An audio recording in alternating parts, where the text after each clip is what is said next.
बौद्ध धर्म और बौद्ध धर्म का आज 5वां एपिसोड है, भाग 5। देखिएगा कि हम लोगों ने देखा वैशाली की नगर वधु आम्रपाली, कौशल का डाकू अंगुलीमाल, ये दोनों के दोनों भगवान बुद्ध के शिष्य हो गए, उनके चरणों में पड़ गए। और तब क्या होता है देखिएगा कि बौद्ध संघ और बौद्ध संघ की कुछ नियमें थी, कुछ शर्तें थी। जैसे देखिएगा कि 15 वर्ष से कम उम्र के 15 वर्ष से कम उम्र के लोग जो थे इसमें शामिल नहीं होते थे, है ना। दूसरी बात कि ऐसे लोग जो बीमार होते थे, चोर होते थे, हत्यारा होते थे, राजा का दास होते थे, इन तमाम लोगों को इस संघ में प्रवेश नहीं दिया जाता था। साथ ही साथ इस संघ में सभी वर्गों के लिए प्रवेश था, सभी वर्ग के लोग इस संघ में शामिल हो सकते थे बौद्ध संघ में। जबकि महिलाओं के प्रवेश पर प्रतिबंध था, महिलाएं प्रवेश नहीं कर सकती थी। बौद्ध संघ, एक बार फिर रिपीट कर दे रहे हैं, जो बौद्ध संघ था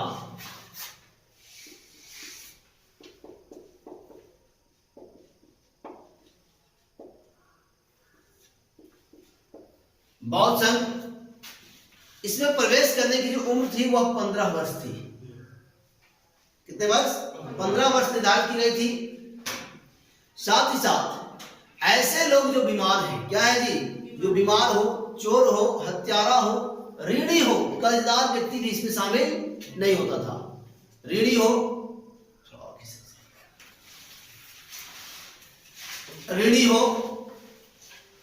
राजा का दास हो,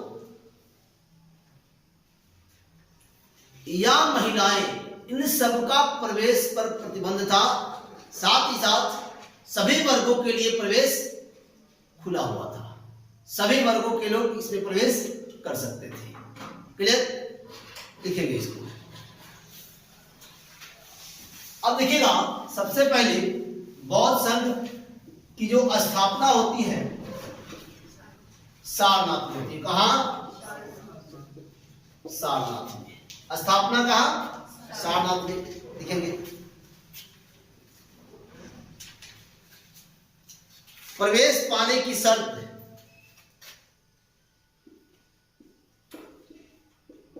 प्रवेश पाने की शर्त, और प्रवेश पाने की शर्त क्या क्या थी? 15 वर्ष से कम आयु के लोग प्रवेश नहीं करते थे। 15 वर्ष से कम आयु के लोग प्रवेश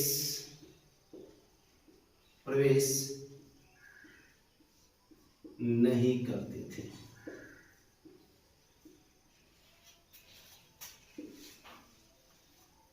क्लियर? ऐसे लोग देखिएगा जो बीमार हो, क्या हो जी, जो बीमार हो, चोर, हत्यारा,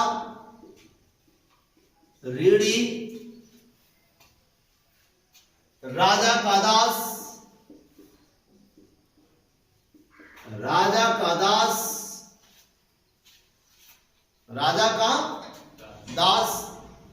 या सेवक,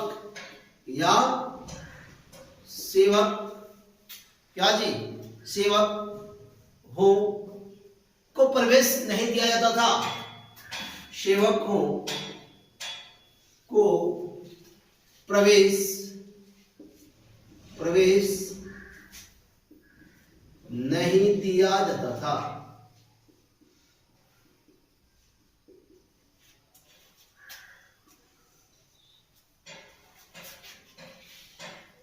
महिलाओं का प्रवेश प्रतिबंधित था।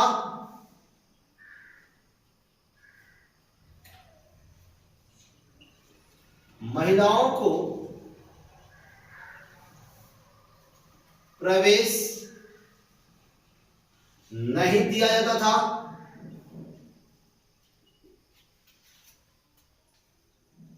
महिलाओं को प्रवेश नहीं दिया जाता था।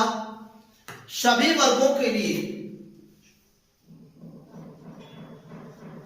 सभी वर्गों के लिए प्रवेश दिया जाता था। सभी वर्ग के लोग प्रवेश कर सकते थे, सभी वर्ग के लोग प्रवेश पा सकते थे। क्लियर? अब देखिएगा कि बीमार, चोर, हत्यारा, रेडी, राजा का दास या सेवक, महिलाएं इन सबका प्रतिबंध था, प्रवेश पर प्रतिबंध था। लेकिन एक समय की बात है कि भगवान बुद्ध के 2 शिष्य हुआ करते थे। कल पिछली क्लास में मैंने किया था, भगवान बुद्ध और भगवान बुद्ध के 2 शिष्य। कितने शिष्य?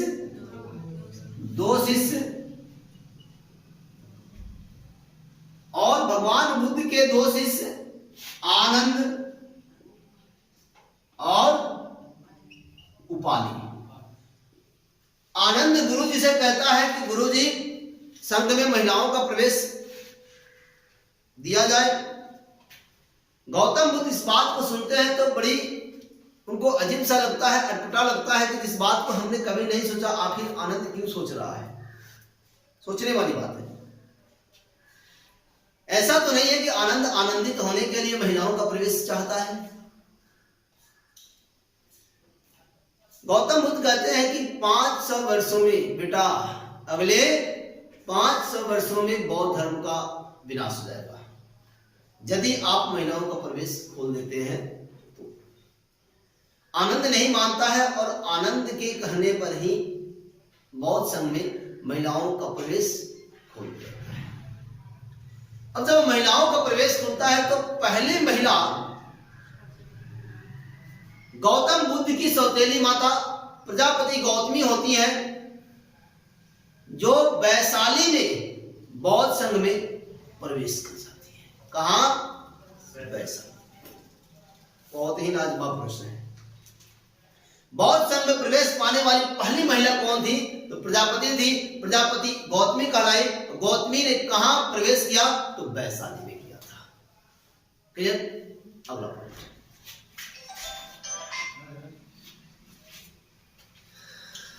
हम तो चले परदेश,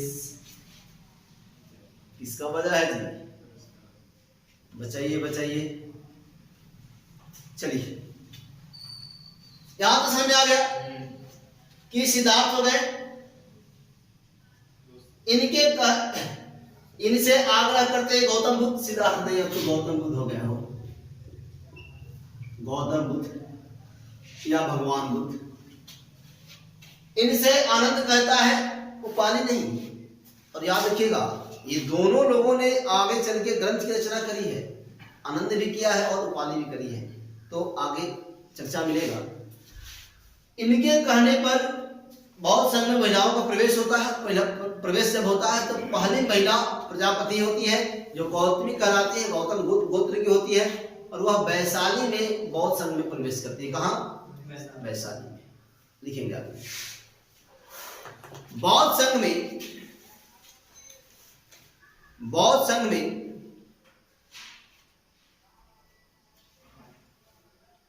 प्रवेश करने वाली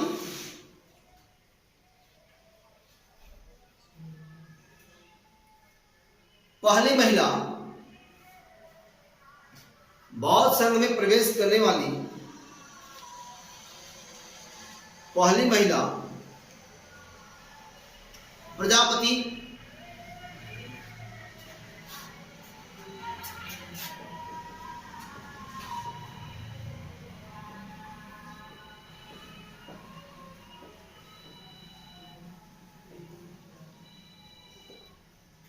प्रथम महिला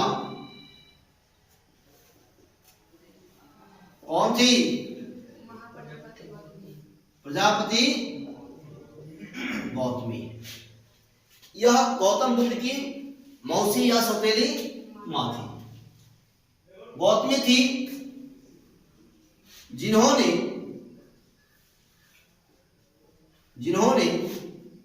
वैशाली में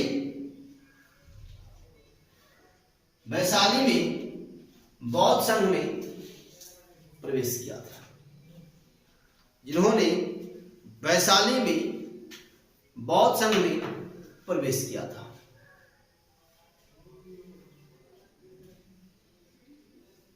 क्लियर? अगला पॉइंट, बुद्ध के प्रधान शिष्य, बुद्ध के प्रधान शिष्य आनंद के कहने पर, बुद्ध के प्रधान शिष्य आनंद के कहने पर, आनंद के कहने पर बौद्ध संघ में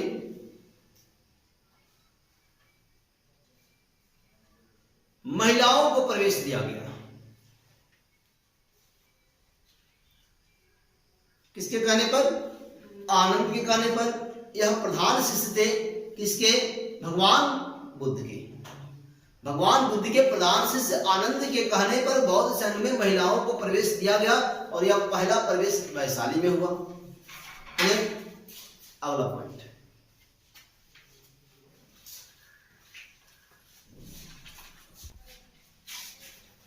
आगे लिखेंगे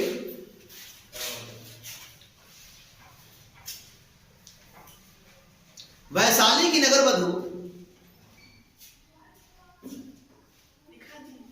नहीं, वैशाली की नगर वधु आम्रपाली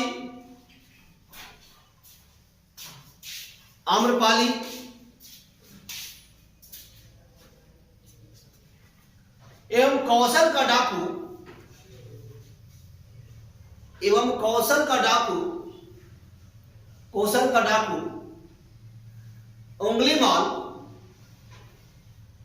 उंगलीमाल भगवान बुद्ध के शिष्य बने। उंगलीमाल भगवान बुद्ध के शिष्य बने। क्लियर? अब देखिएगा, ये सब कुछ हो जाता है। भगवान बुद्ध अपना पहला उपदेश भी दिए सारनाथ में। इसके पश्चात वो वहां से 483 बीसी में, बिफोर क्राइस्ट 483, ईसा मसीह के जन्म से 483 वर्ष पहले वह कुशीनारा कसिया उत्तर प्रदेश पहुंचते हैं। और देखिएगा, हिरण्यावती नदी के तट पर, नदी का नाम होता है हिरण्यावती, एक सुनार के घर सुअर के मांस का भक्षण करते हैं और सुअर के मांस से भक्षण करने के पश्चात उन्हें महापरिनिर्वाण की प्राप्ति होती है। नदी होता है हिरण्यावती, ज्ञान की प्राप्ति होती है निरंजना फल्गु के किनारे और उनकी महापरिनिर्वाण मृत्यु होता है हिरण्यावती नदी किनारे। ज्ञान की प्राप्ति होती है बिहार के बोधगया में और उनका मृत्यु होता है उत्तर प्रदेश के कसिया, वर्तमान का कुशीनगर जिला, कहीं कहीं कुशीनारा में पूछ देता है, कुशीनगर में। पहले का गोरखपुर, देवरिया। तो अजीब की स्थिति है, जन्म भी वैशाख पूर्णिमा का दिन, ज्ञान की प्राप्ति भी वैशाख पूर्णिमा का दिन और उनकी महापरिनिर्वाण भी वैशाख पूर्णिमा का दिन। और यही कहा है कि वो तथागत कहलाते हैं। क्या कहलाते हैं? तथागत कहे जाते हैं। आगे भगवान बुद्ध ने, आगे पढ़ लिखेंगे, भगवान बुद्ध ने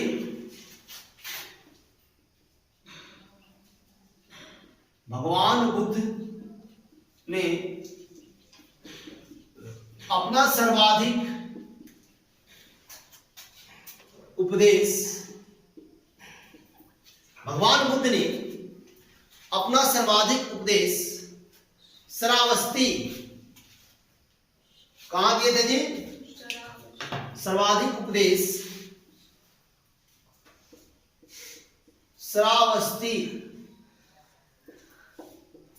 में दिए थे। कहां दिए थे? श्रावस्ती में दिए थे। क्लियर?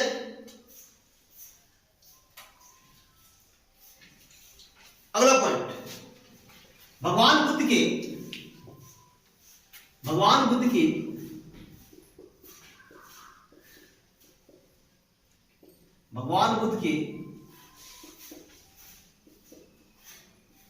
सर्वाधिक शिष्य।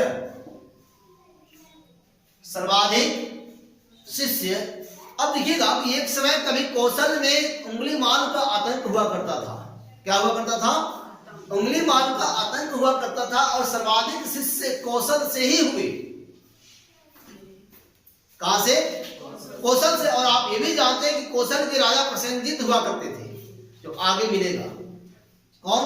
प्रसेनजीत हुआ करते थे। लिखेंगे भगवान बुद्ध के सर्वाधिक शिष्य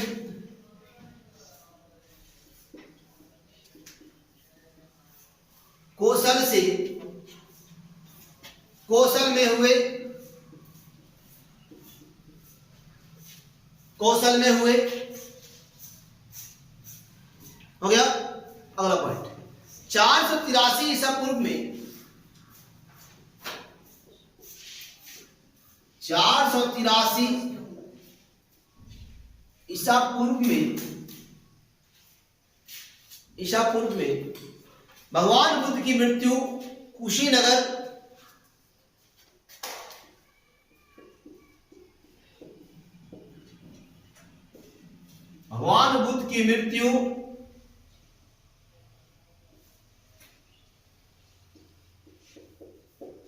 कुशीनगर वर्तमान का कसिया उत्तर प्रदेश,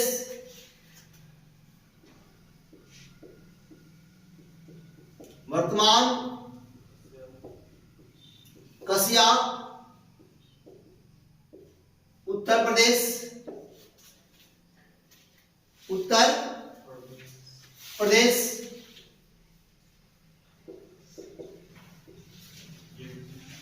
हाँ यूपी,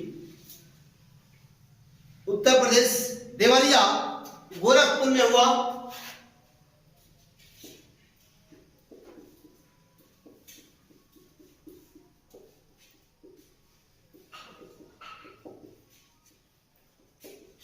गोरखपुर में हुआ था। क्लियर? अब देखिएगा कि बुद्ध की जो मृत्यु हुई थी, भगवान बुद्ध की जो मृत्यु हुई थी, वह मृत्यु किस नदी के तट पर हुई थी? हिरण्यवती नदी थी। नदी का नाम था हिरण्यवती।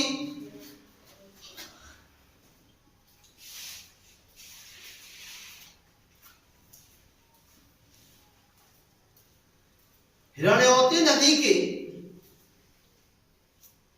किनारे, हिरण्यवती नदी के किनारे भगवान बुद्ध की, हिरण्यवती नदी के किनारे भगवान बुद्ध की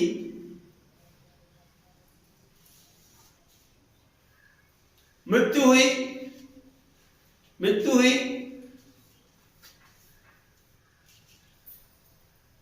जिसे बौद्ध धर्म में महापरिनिर्वाण, जिसे बौद्ध धर्म में महापरिनिर्वाण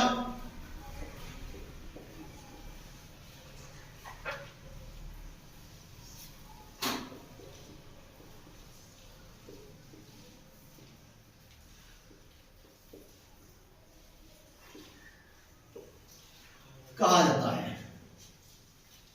किसको कहते हैं जी? भगवान बुद्ध की जो मृत्यु हुई, इस मृत्यु को बौद्ध धर्म में क्या कहते हैं? महापरिनिर्वाण कहते हैं। अगला पॉइंट देखिए। अब देखिएगा कि बुद्ध की मृत्यु हो जाती है। मृत्यु कब होती है? 483 बीसी में होती है। और 483 बीसी में जब मृत्यु हो जाती है, तो अब हम पहुंच रहे हैं धीरे धीरे उस ओर जहां बीपीएससी ने अब की बार क्वेश्चन बनाया था। इनके मृत्यु के पश्चात मगध नरेश, मगध में एक राजा हुआ करते थे प्रसेनजीत, सॉरी अजात शत्रु।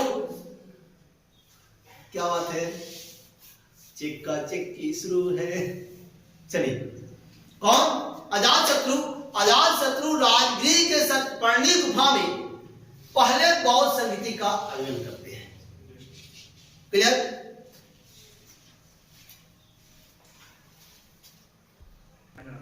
चलिए यहां देखिएगा कि 483 ईस्वी में भगवान बुद्ध की मृत्यु कुशीनगर, वर्तमान का कसिया, उत्तर प्रदेश, देवरिया में होता है और यह हिरण्यवती नदी के किनारे होता है। मृत्यु को बौद्ध धर्म में महापरिनिर्वाण कहा गया। क्या कहते हैं जी? महापरिनिर्वाण कहते हैं। अगला पॉइंट, बुद्ध के मृत्यु के पश्चात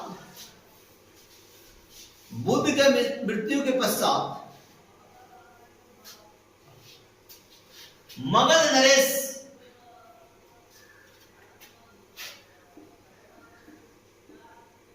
भगवान बुद्ध के मृत्यु के पश्चात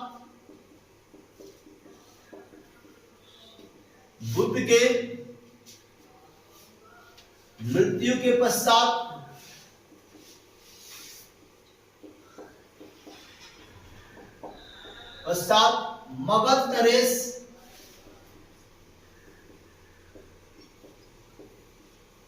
नरेश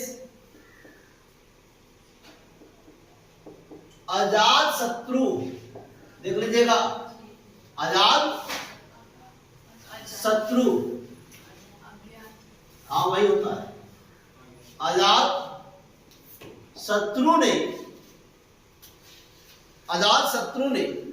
राजगृह की सप्तपर्णी गुफा में, राजगृह की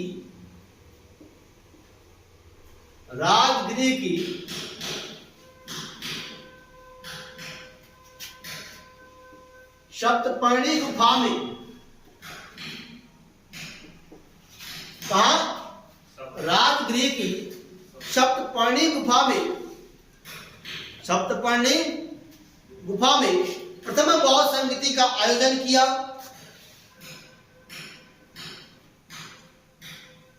प्रथम बौद्ध संगीति का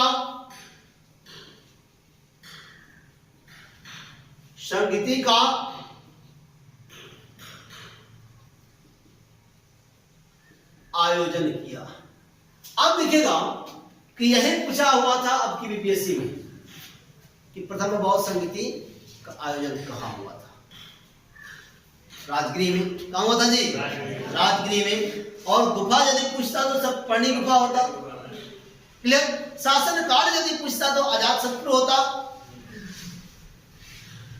क्लियर? प्रथम बौद्ध संगीति कहाँ के राजा ने आयोजित कराया था? मगध नरेश। कहाँ के? मगध नरेश। एक चीज और देखिएगा कि अजात शत्रु के पिता का नाम बिंबिसार था। क्या नाम था? बिंबिसार था। और अजात शत्रु भारतीय इतिहास में वह पहला शासक था जो पितृहंता के नाम से जाना जाता है। किसके नाम से? पितृहंता के नाम से। जब आगे बढ़ेंगे हम, मगध का उत्कर्ष करेंगे तो मगध के उत्कर्ष में सारी बातें को हम बताएंगे। तो यह भारतीय इतिहास में पितृहंता, और इन्हीं के शासन काल में राजगृह के, वर्तमान का राजगृह के सप्तपर्णी गुफा में प्रथम बौद्ध संगीति का आयोजन होता है। क्लियर? अगला पॉइंट,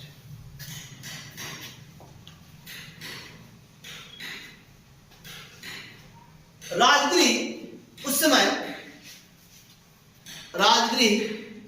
उस समय मगध की राजधानी थी। राजगृह उस समय मगध की राजधानी थी।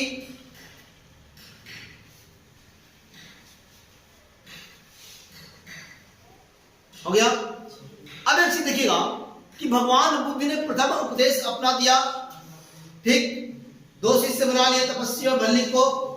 अंतिम उपदेश किसको दिया?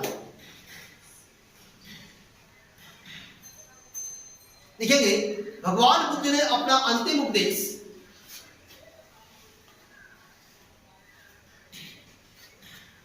भगवान बुद्ध ने अपना अंतिम उपदेश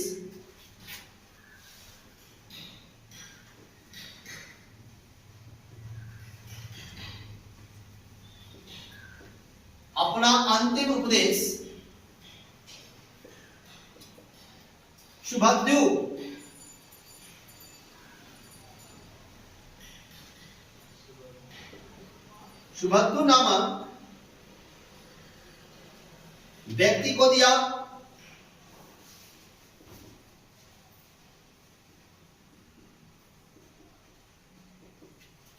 व्यक्ति को दिया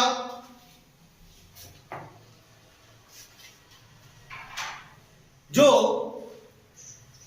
परिवार जात था, जो परिवार जात था।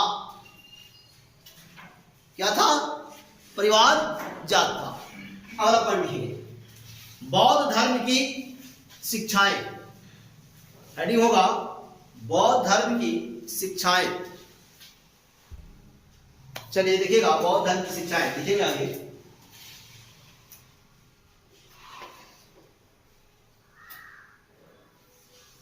दुख, दुख संसार दुखों से भरा हुआ है। पहला लिखिएगा संसार दुखों से भरा हुआ है। संसार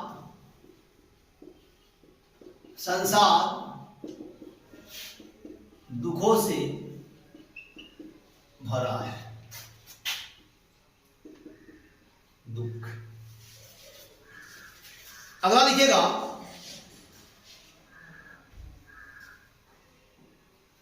दुख समुदाय।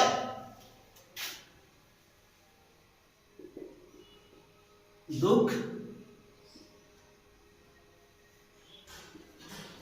समुदाय अज्ञान और तृष्णा का कारण।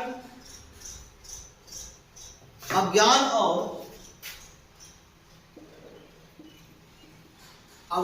और तृष्णा का कारण है। इसका कारण है जी अज्ञान और तृष्णा का कारण है। अगर लिखिएगा दुख निरोध।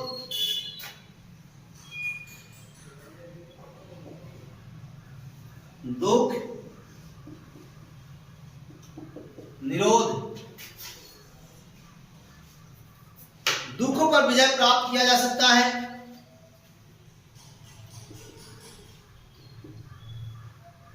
दुखों पर विजय प्राप्त किया जा सकता है।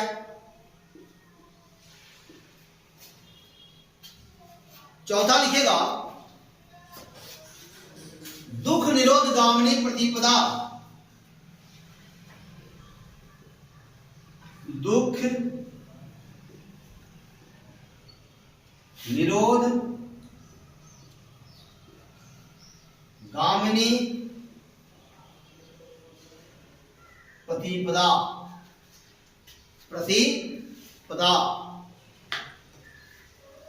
अब देखिएगा अष्टांगिक मार्ग व अभ्यास दुख समाप्त कर सकता है।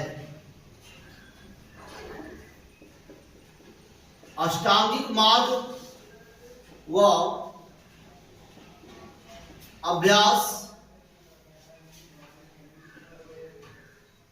दुख समाप्त। अष्टांगिक मार्ग व अभ्यास के द्वारा दुख समाप्त हो सकता है। क्लियर? यदि आप अष्टांगिक मार्ग का अनुसरण करते हैं तो आपका कष्ट जो है, क्लेश जो है, पीड़ा जो है वो सारा का सारा समाप्त हो जाएगा। यदि आप निरंतर अभ्यास करते हैं तब भी आपकी पीड़ा समाप्त हो जाएगी। क्लियर? अब लिखेंगे अष्टांगिक मार्ग।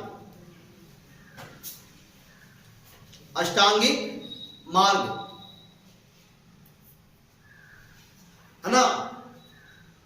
लिखेगा एक नंबर सम्यक दृष्टि। सम्यक दृष्टि, अष्टांगिक मार्ग में लिखेंगे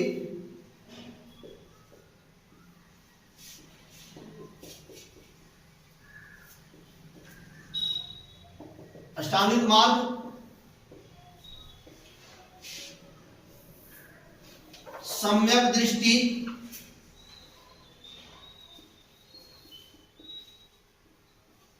दूसरा लिखेंगे सम्यक संकल्प, सम्यक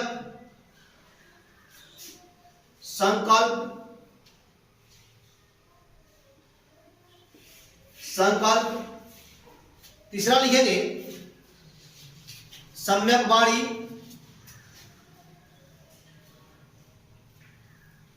सम्यक वाणी,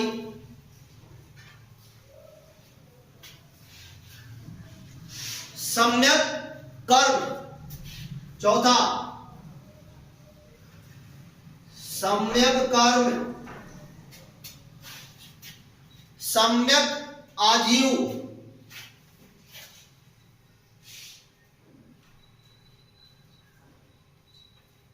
सम्यक आजीव। अगला लिखेगा सम्यक व्यायाम,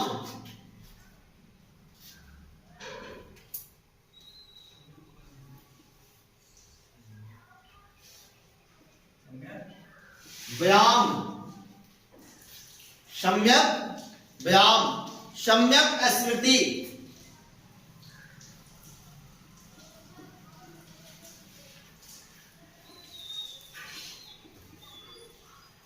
सम्यक स्मृति।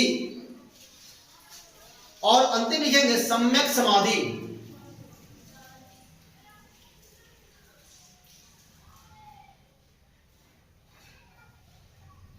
सम्यक समाधि। तो ये आपके 8 अष्टांगिक मार्ग हैं, भगवान बुद्ध के द्वारा दिया गया ये अष्टांगिक मार्ग। अब देखिएगा कि सम्यक दृष्टि, यदि आप अपने नेत्र से, अपनी आंखों से कुछ देखते हैं तो वह भी साफ सुथरा देखिए, सही चीजें देखिए, गलत चीजें नहीं देखें। सम्यक दृष्टि हो गया।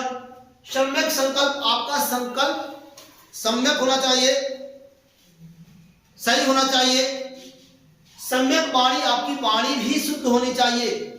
सम्यक कर्म, आप जो कर्म कर रहे हो उस कर्म से लोग दुखी ना हो, उससे लोगों को फायदा होनी चाहिए, अर्थात सम्यक कर्म। और सम्यक आजीव, आप जो जीविका का साधन जुटा रहे हैं वो भी सम्यक होना चाहिए। सम्यक व्यायाम, आपको नियमित व्यायाम करनी चाहिए। और सम्यक समाधि, स्मृति, आप जो स्मृतियां जो याद कर रहे हैं, स्मृति मतलब क्या, याद करना, जो याद कर रहे हैं वो भी आपके सम्यक साफ सुथरा होना चाहिए। सम्यक समाधि, आज समाधिष्ट लेते हैं, समाधिष्ट होते हैं, तब भी आपका वह सम्यक होना चाहिए। तो इसी देखिएगा कि अष्टांगिक मार्ग। और एक नोट लिखेंगे, नोट अष्टांगिक मार्ग को मध्यम प्रतिपदा, अष्टांगिक मार्ग को नोट में लिखेंगे, अष्टांगिक मार्ग को, अष्टांगिक मार्ग को मध्यम प्रतिपदा, मध्यम प्रतिपदा कहा जाता है, कहा जाता है। अगला पॉइंट, भगवान बुद्ध को